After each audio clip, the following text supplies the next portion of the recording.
Dobre, dáme na Ukrajinu na 4 roky 50 miliárd eur. Navozíme tam ďalšie tanky, navozíme tam ďalšie lietadlá, navozíme tam ďalšie zbrane. Pán redaktor, zapamätajte si, čo vám už hovorím druhý rok. O 3 roky tu takto budeme stáť.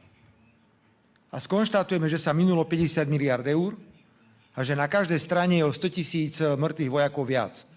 A nikto sa nepohol z miesta. Rusi budú naďalej pokračovať vo vojenskej kontrole Donecka a Luhanska. Nepohnú samozrejme s Krymom. Bude sa zlepšovať vyjednávacia pozícia Ruska.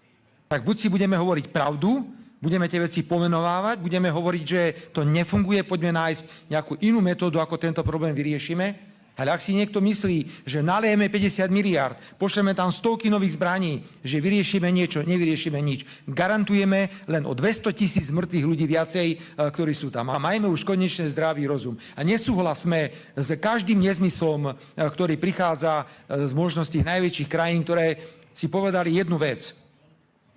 Bolo možné predsa uzatvoriť prímerie dvakrát, krátko po vzniku vojenského konfliktu.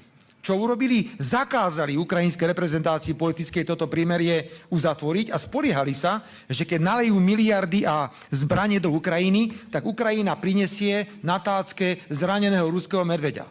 Nefunguje to.